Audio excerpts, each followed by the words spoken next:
നമ്മുടെ കർത്താവും നമ്മുടെ ദൈവവും നമ്മുടെ രക്ഷകനുമായ യേശുക്രിസ്തുവിൻ്റെ നിസ്തുല്യ നാമത്തിൽ ഏവർക്കും സ്നേഹവന്ദനം. പ്രിയ സഹോദരി സഹോദരന്മാരെ, ഇന്ന് പരിസ്ഥിതി ഞായർ അഥവാ എൻവയോൺമെൻറ്റ് സൺഡേ. സൃഷ്ടികൾ സംസാരിക്കുന്നു, പ്രകൃതിയിലൂടെ ദൈവത്തിൻ്റെ ശബ്ദം ശ്രദ്ധയോടെ കേൾക്കുന്നു. ഇതാണ് ഇന്നത്തെ നമ്മുടെ പഠന വിഷയം.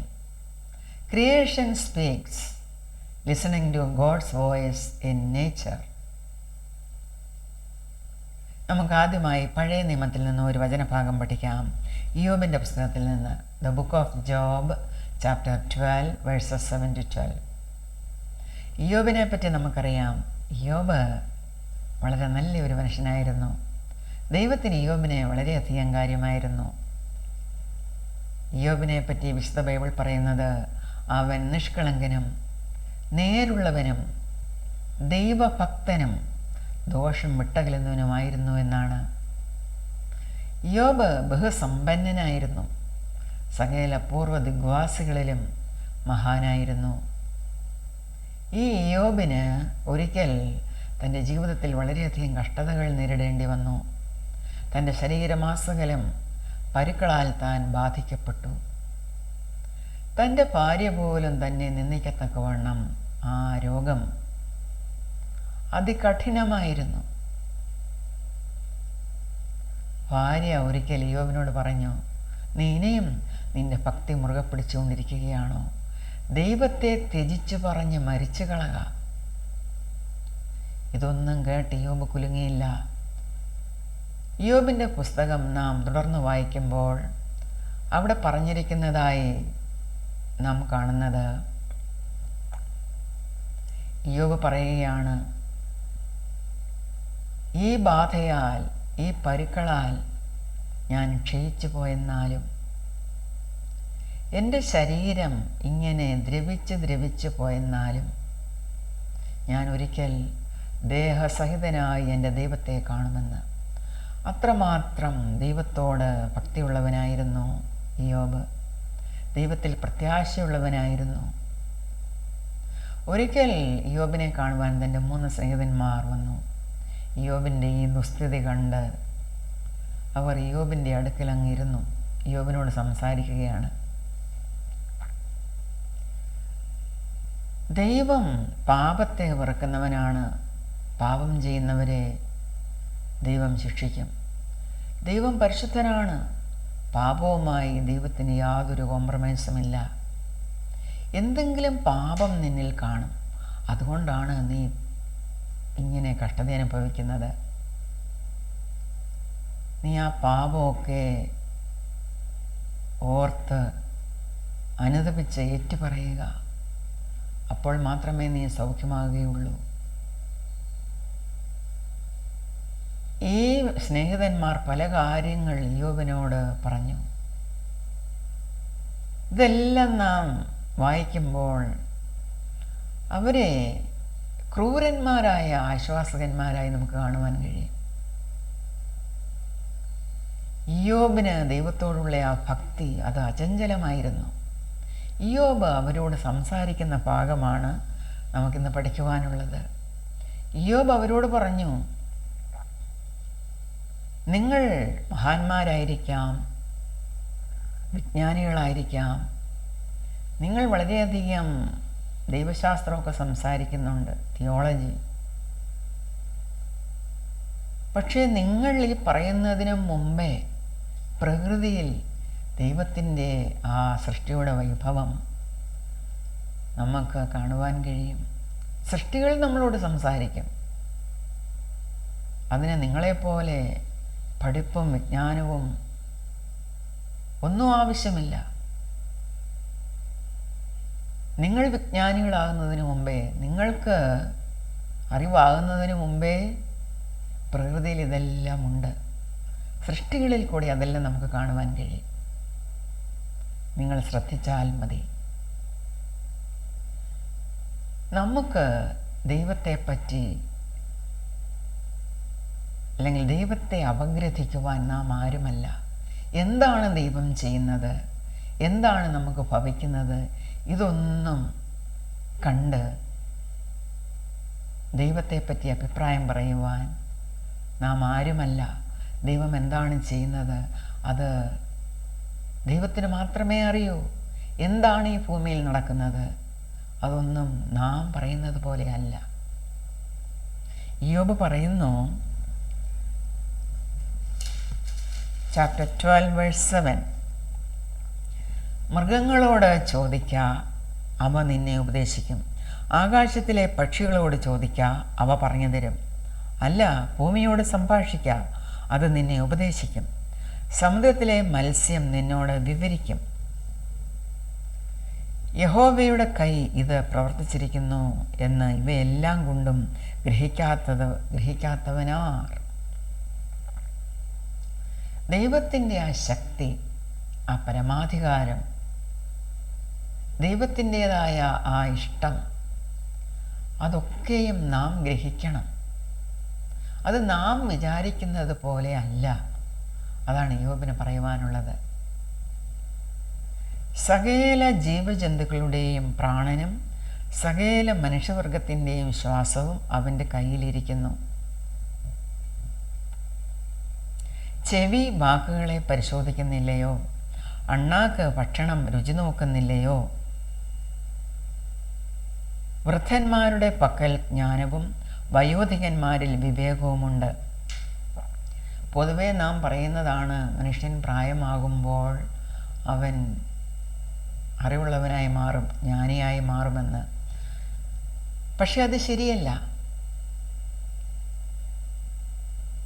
നാം പ്രായമായിട്ട് ജ്ഞാനം സമ്പാദിക്കുവാൻ നോക്കാതെ നമുക്ക് ചുറ്റും കണ്ണോടിച്ചാൽ ദൈവത്തിൻ്റെ അതിമഹത്തായ ആ മഹത്വം, മഹാത്മ്യം, ആ വൈഭവം നമുക്ക് കാണുവാൻ കഴിയും.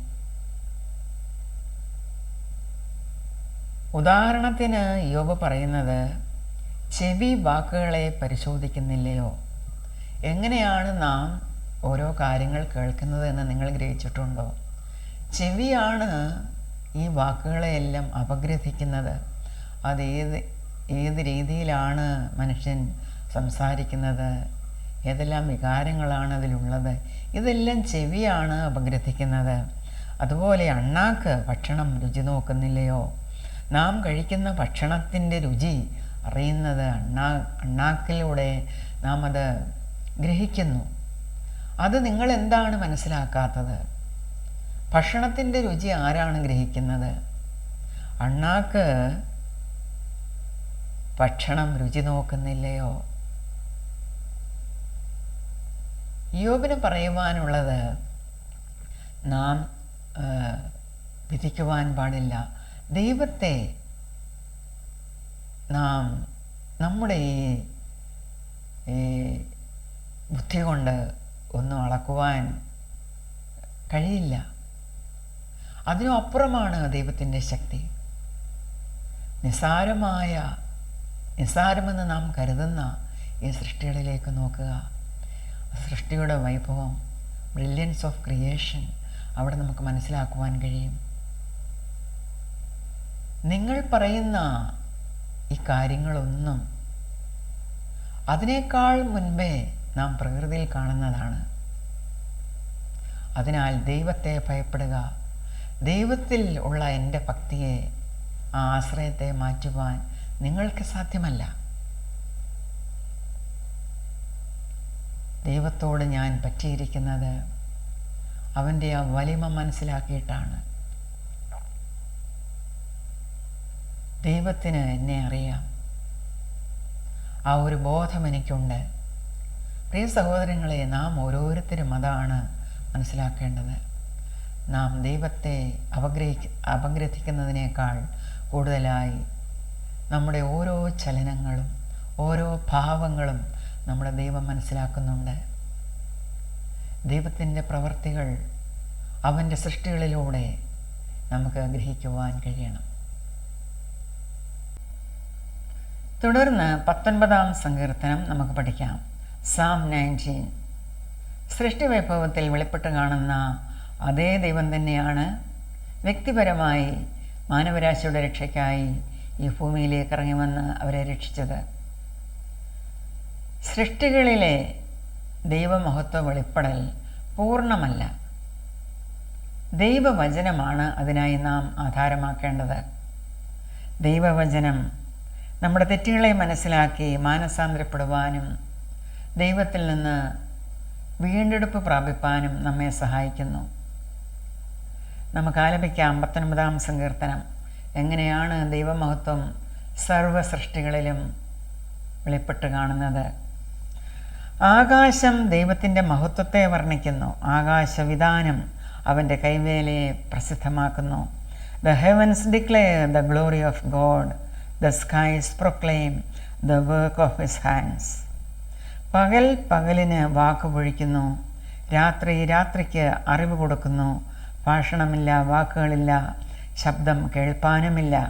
ഭൂമിയിൽ എല്ലായിടവും അതിൻ്റെ അളവ് നൂലും ഭൂതലത്തിൻ്റെ അറ്റത്തോളം അതിൻ്റെ വചനങ്ങളും ചെല്ലുന്നു. Day after day they pour forth speech. Night after night they display knowledge. There is no speech or language where their voice is not heard. Their voice goes out into all the earth, their words to the ends of the world. മൗനമായി സർവസൃഷ്ടികളും സംസാരിക്കുകയാണ്. മനുഷ്യന് അവയുടെ ശബ്ദം കേൾക്കുവാൻ സാധ്യമല്ല, മനസ്സിലാക്കുവാൻ സാധ്യമല്ല. പക്ഷേ ആ സൃഷ്ടികൾ അങ്ങനെ തന്നെ ദൈവമഹത്വം പ്രഘോഷിക്കുകയാണ്. അവിടെ അവൻ സൂര്യന് ഒരു കൂടാരം അടിച്ചിരിക്കുന്നു. അത് മണവറയിൽ നിന്ന് പുറപ്പെടുന്ന മണവാളിന് തുല്യം. വീരനെ പോലെ തൻ്റെ ഓട്ടമോടുവാൻ സന്തോഷിക്കുന്നു. ആകാശത്തിൻ്റെ അറ്റത്ത് നിന്ന് അതിൻ്റെ ഉദയവും അറുതി വരെ അതിൻ്റെ അയനവുമാകുന്നു. അതിൻ്റെ ഉഷ്ണമേൽക്കാതെ മറഞ്ഞിരിക്കുന്നത് ഒന്നുമില്ല. ഇവിടെ സൂര്യനെ പറ്റിയാണ് ദാവീദ് പറഞ്ഞിരിക്കുന്നത്. In the heavens he has pitched a tent for the sun, which is like a bridegroom coming forth from his pavilion, like a champion rejoicing to run his course.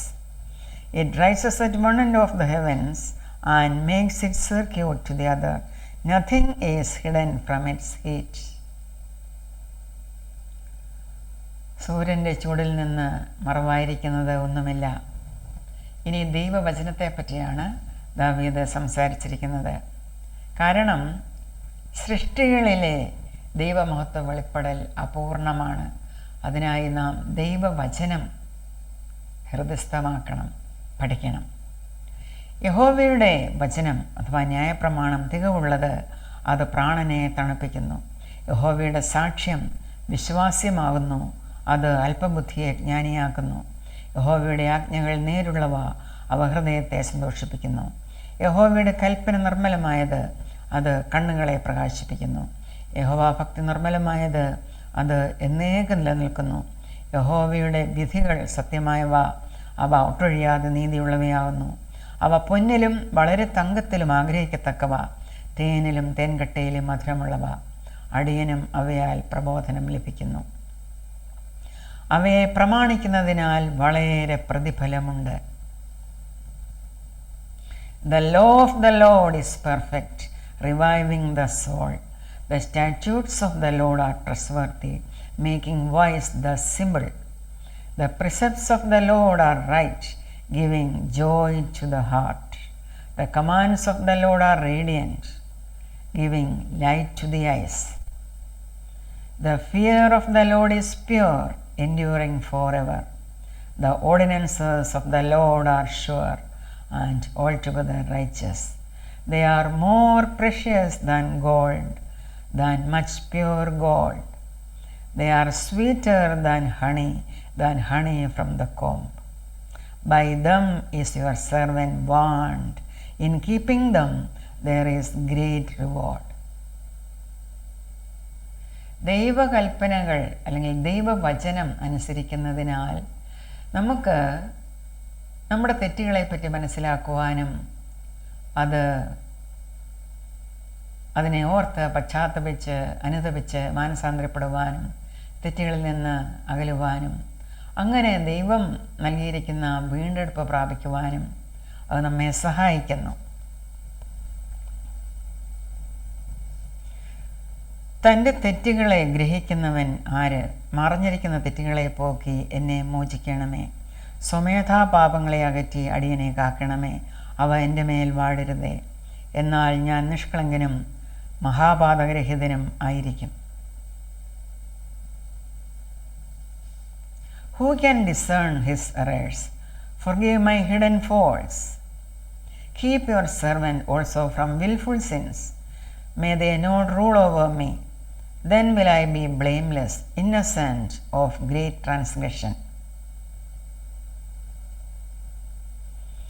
എൻ്റെ പാറയും എൻ്റെ വീണ്ടെടുപ്പുകാരനുമായ യഹോവേ, എൻ്റെ വായിലെ വാക്കുകളും എൻ്റെ ഹൃദയത്തിലെ ധ്യാനവും നിനക്ക് പ്രസാദമായിരിക്കുമാറാകട്ടെ. May the words of my mouth and the meditation of my heart be pleasing in your sight, O Lord, my rock and my redeemer. ദൈവം തൻ്റെ ജനത്തെ കരുതുന്നവനും കാക്കുന്നവനുമാണ് എന്ന് പഠിപ്പിക്കുവാൻ പരിസ്ഥിതിയെ ഉപയോഗിക്കുന്നു. ഇന്നത്തെ പ്രധാന വചനപാഠമായ സുവിശേഷ ഭാഗത്ത് വിശുദ്ധനായ ലൂക്കോസ് എഴുതിയ സുവിശേഷം 12-ാം അധ്യായം 24 മുതൽ 31 വരെയുള്ള വാക്യങ്ങളിൽ ഇവിടെ കാക്കയെപ്പറ്റി പറഞ്ഞിരിക്കുന്നു, പറവജാതിയെപ്പറ്റി പറഞ്ഞിരിക്കുന്നു, താമരയെപ്പറ്റി പറഞ്ഞിരിക്കുന്നു, പുല്ലിനെപ്പറ്റി പറഞ്ഞിരിക്കുന്നു. നമുക്ക് വായിക്കാം. The Gospel according to St. Luke chapter 12 verses 24 to 31. യേശു തൻ്റെ ശിഷ്യന്മാരോട് പറഞ്ഞത്, ആകയാൽ എന്ത് തിന്നും എന്ന ജീവനായിക്കൊണ്ടും എന്ത് ഉടുക്കും എന്ന ശരീരത്തിനായിക്കൊണ്ടും വിചാരപ്പെടരുത്. ആഹാരത്തേക്കാൾ ജീവനും ഉടുപ്പിനേക്കാൾ ശരീരവും വലുതല്ലോ. കാക്കയെ നോക്കുവേൻ, അത് വിതയ്ക്കുന്നില്ല, കൊയ്യുന്നില്ല, അതിന് പാണ്ഡ്യശാലയും കളപ്പുരയുമില്ല, എങ്കിലും ദൈവം അതിനെ പുലർത്തുന്നു. പറവജാതിയേക്കാൾ നിങ്ങൾ എത്ര വിശേഷതയുള്ളവർ. പിന്നെ വിചാരപ്പെടുന്നതിനാൽ തൻ്റെ നീളത്തിൽ ഒരു മുഴം കൂട്ടുവാൻ നിങ്ങളിൽ ആർക്ക് കഴിയും? ആകയാൽ ഏറ്റവും ചെറിയതിന് പോലും നിങ്ങൾ പോരാത്തവരെങ്കിൽ ശേഷമുള്ളതിനെക്കുറിച്ച് വിചാരപ്പെടുന്നത് എന്ത്? ഇവിടെ ആഹാരത്തെക്കുറിച്ചും വസ്ത്രത്തെക്കുറിച്ചുമൊക്കെ ആകുലചിത്തരാകുന്നതിനെക്കുറിച്ചാണ്, വറി ചെയ്യുന്നതിനെക്കുറിച്ചാണ് യേശുക്രിസ്തു പറഞ്ഞിരിക്കുന്നത്. നിങ്ങൾ ഇതിനെക്കുറിച്ചൊന്നും ആങ്ഷ്യസ് ആകരുത്. ഈ ആങ്സൈറ്റി എന്നത് ഒരു മാനസിക പ്രശ്നമാണ്. അത് നമ്മുടെ ശരീരത്തെ ബാധിക്കും. യേശു ക്രിസ്തു കാക്കയെ നോക്കുവാനാണ് നമ്മോട് പറഞ്ഞിരിക്കുന്നത്. Consider the ravens, they do not sow or reap, they have no storeroom or barn, yet God feeds them. And how much more valuable you are than birds. Who of you by worrying can add a single hour to his life? Since you cannot do this very little thing, why do you worry about the rest? പിന്നെ താമരയെക്കുറിച്ച് പറഞ്ഞിരിക്കുന്നു. താമര എങ്ങനെ വളരുന്നു എന്ന് വിചാരിപ്പീൻ. അവ അധ്വാനിക്കുന്നില്ല, നൂൽക്കുന്നതുമില്ല. എന്നാൽ ശലോമോൻ രാജാവ് പോലും തൻ്റെ സകല മഹത്വത്തിലും ഇവയിൽ ഒന്നിനോളം ചമഞ്ഞിരുന്നില്ല എന്ന് ഞാൻ നിങ്ങളോട് പറയുന്നു. ഇന്നുള്ളതും നാളെ അടുപ്പിലിടുന്നതുമായ വയലിലെ പുല്ലിനെ ദൈവം ഇങ്ങനെ ചമയിക്കുന്നു എങ്കിൽ അല്പവിശ്വാസികളെ, നിങ്ങളെ എത്രയധികം. എന്ത് തിന്നും എന്ത് കുടിക്കുമെന്ന് നിങ്ങൾ ചിന്തിച്ച് ചഞ്ചലപ്പെടരുത്. ഈ വകയൊക്കെയും ലോകജാതികൾ അന്വേഷിക്കുന്നു. നിങ്ങളുടെ സ്വർഗസ്ഥനായ പിതാവോ ഇവ നിങ്ങൾക്ക് ആവശ്യമെന്ന് അറിയുന്നു. ദൈവത്തിൻ്റെ സർവശക്തിയെപ്പറ്റിയാണ് ഇവിടെ പറയുന്നത്. ദൈവത്തിൽ ആശ്രയിക്കുന്നവന് ഇങ്ങനെ വിചാരപ്പെടേണ്ട ആവശ്യം വരില്ല. Consider how the lilies grow. They do not labor or spin. Yet I tell you, not even Solomon the king in all his splendor was dressed like one of these. If that is how God clothes the grass of the field, which is here today and tomorrow is thrown into the fire, how much more will He clothe you, O you of little faith? And do not set your heart on what you will eat or drink. Do not worry about it, for the pagan world runs after all such things, and your Father in heaven knows that you need them. ഇങ്ങനെ വിചാരപ്പെടുന്നത് ദൈവത്തെ അറിയാത്തവരാണ്. അവരാണ് ഇതിനെപ്പറ്റിയൊക്കെയും ആകുലചിത്തരാകുന്നത്. For the pagan world runs after all such things, and your Father in heaven knows that you need them. അതുകൊണ്ട് യേശു പറയുകയാണ്, മുമ്പേ അവൻ്റെ രാജ്യം അന്വേഷിപ്പീൻ, അതോടുകൂടെ നിങ്ങൾക്ക് ഇതും കിട്ടും. But seek His kingdom, and these things will be given to you as well.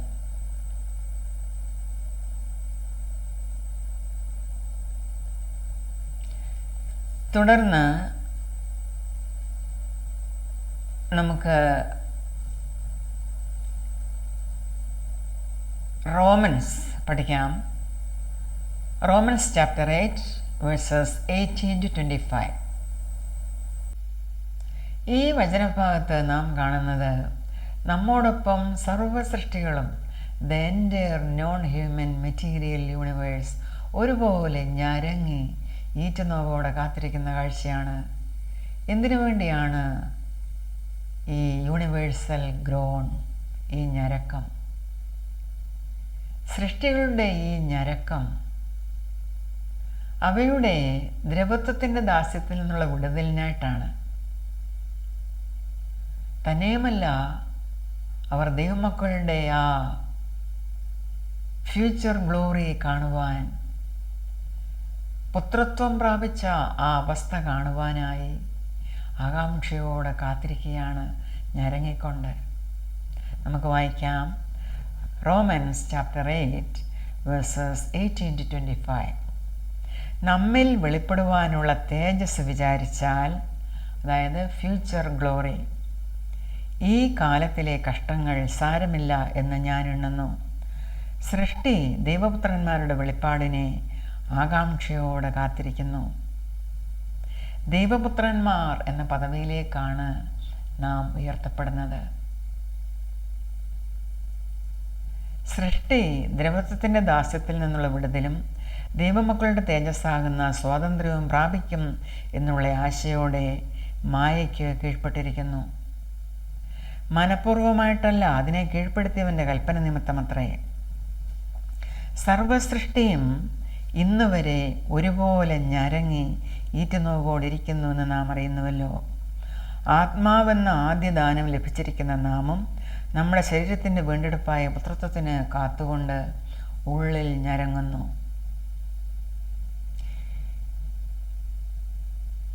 ഇവിടെ നാമം എന്ന് പറഞ്ഞിരിക്കുന്നത് യേശുക്രിസ്തുവിനെ കർത്താവും രക്ഷിതാവുമായി സ്വീകരിച്ച് രക്ഷയുടെ അനുഭവത്തിലേക്ക് കടന്നു വന്ന നമ്മെപ്പറ്റിയാണ്. നമ്മിൽ ദൈവത്തിൻ്റെ പരിശുദ്ധാത്മാവ് വസിക്കുന്നതിനാൽ ആ പുത്രത്വത്തിലേക്ക് നാം എത്തിച്ചേരുകയാണ്.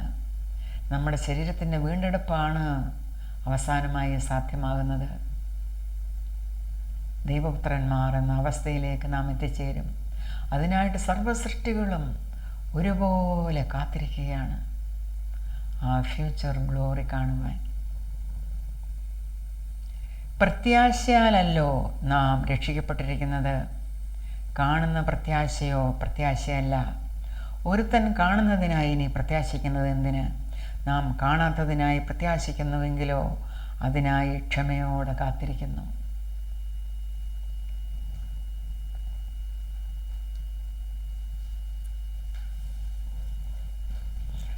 I consider that our present sufferings are not worth comparing with the glory that will be revealed in us. The creation waits in eager expectation for the sons of God to be revealed.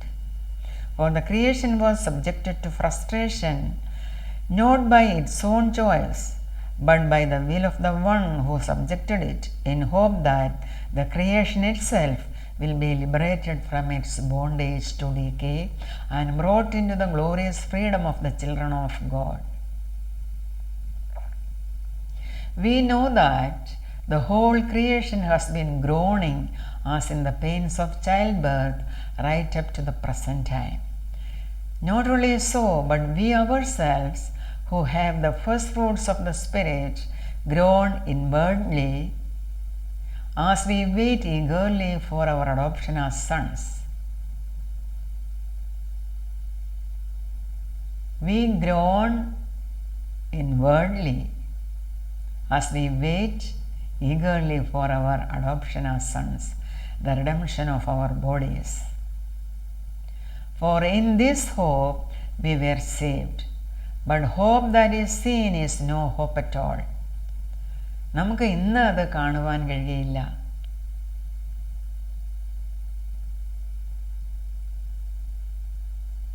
But hope that is seen is no hope at all. Who hopes for what he already has? നമുക്ക് ഉള്ളതിനെപ്പറ്റി ആരാണ് പ്രത്യാശിക്കുന്നത്? നാം ഇല്ലാത്തതിനായിട്ടാണ് പ്രത്യാശിക്കുന്നത്. ഇവിടെ ഇപ്പോൾ ഇല്ല, നാം പ്രത്യാശിക്കുന്നത് അതിനായിട്ടാണ്. കാണാത്തതിനായിട്ടാണ് നാം പ്രത്യാശിക്കുന്നത്. കാണുന്നതിനായിട്ട് ആരാണ് പ്രത്യാശിക്കുന്നത്? അതാണ് ഇവിടെ ചോദിക്കുന്നത്. Who hopes for what he already has? But if we hope for what we do not yet have, we wait for it patiently.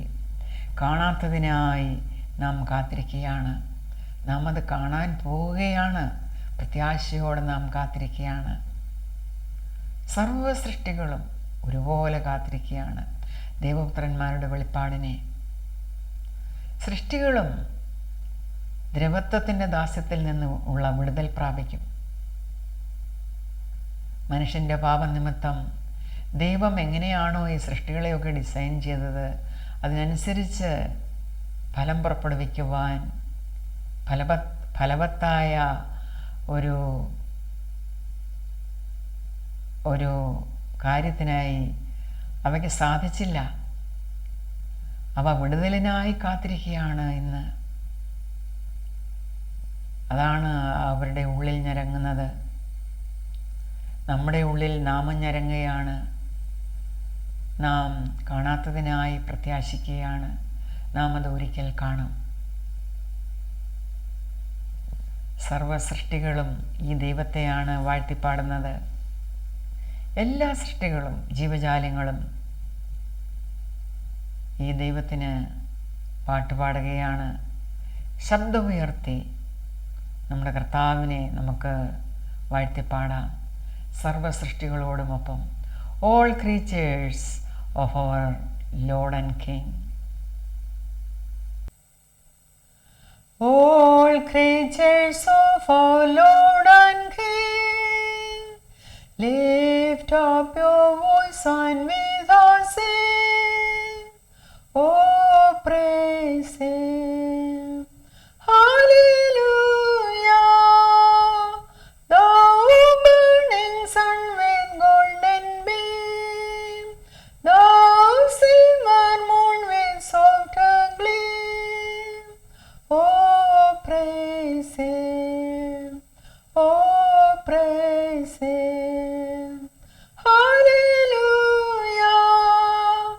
Hallelujah. Hallelujah.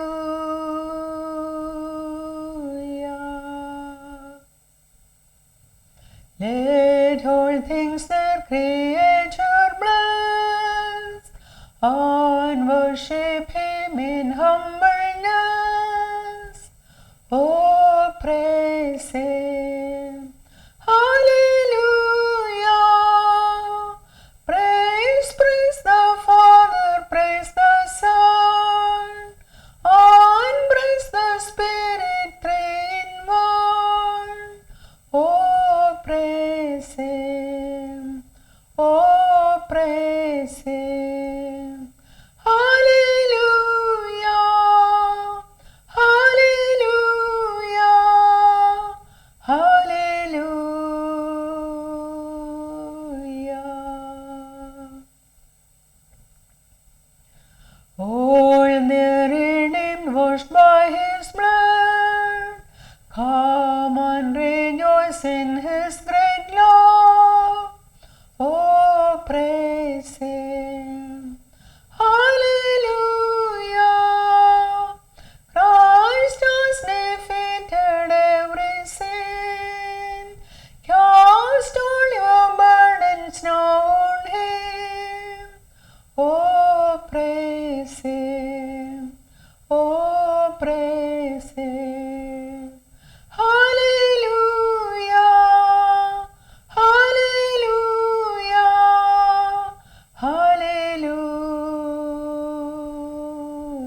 shall return in power to reign.